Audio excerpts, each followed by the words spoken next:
Atakų prieš šį metimą buvo surinkusi 12 taškų dabar. Ir kaip lengvai po krepšių paleista dabar. Vos 2 taškai šiandien.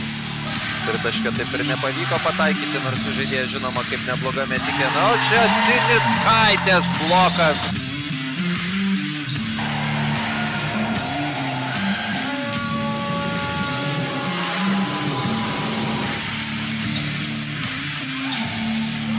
Sinickaitė, čia laisvas koridorius link krepšio, kaip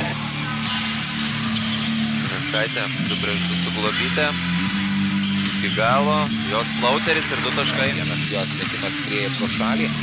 Šiandieną kol kas šiai žaidėjai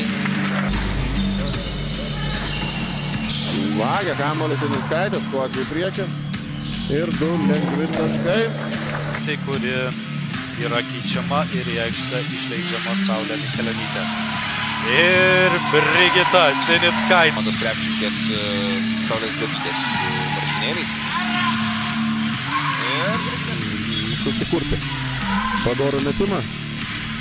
Sinickaitė. Sėkmingas metimas iš toli, bet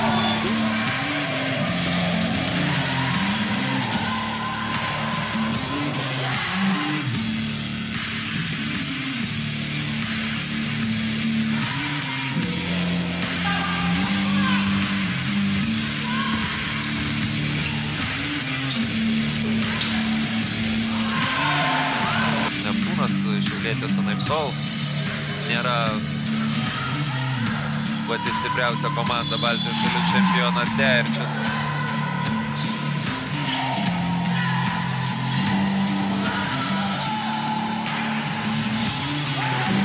Černeskytė prisiema kamuolį. 7 sekundės atakai. Ir geras Sinickaitės šūvis. Darydas Nikytei. Sinickaitė šiandieną žaidžiant tikrai geras rungtynes. Dabar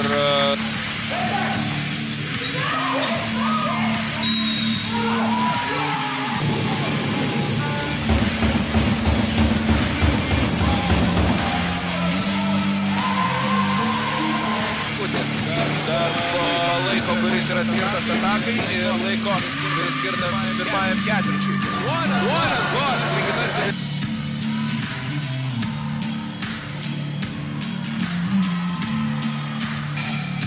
Sinickaitė. Na, aš mažai abejonių turiu, kad Brigitai Sinickaitei Klaipėda ir moterų lygoje Sinickaitė metė po 15 taškų. Pirmieji jos taškai šiandien. Sinickaitė ten labai lengvai leidžiama į 10 ir 90.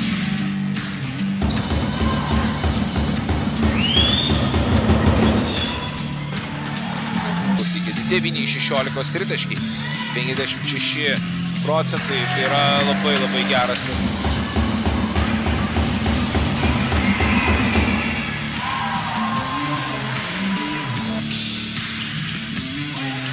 Ir Poika nepraranda kamuolį, Sinickaitė perima iš jos jį ir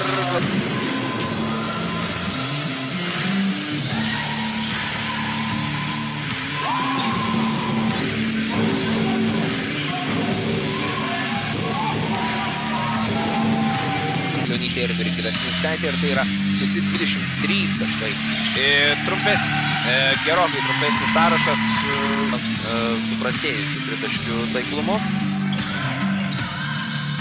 Kaip pavyzdys mače su DDT. Tai galėtų realiai įpirkti Linos Pikčiūtės kontraktą. Tai Martynas Neptūnas galbūt ir pergalė praktiškai šiandien yra iškovota, bet... Masi kamuoliu klaipėdietis. Lieka 5 sekundės. Ir Brigita Sinickaitė.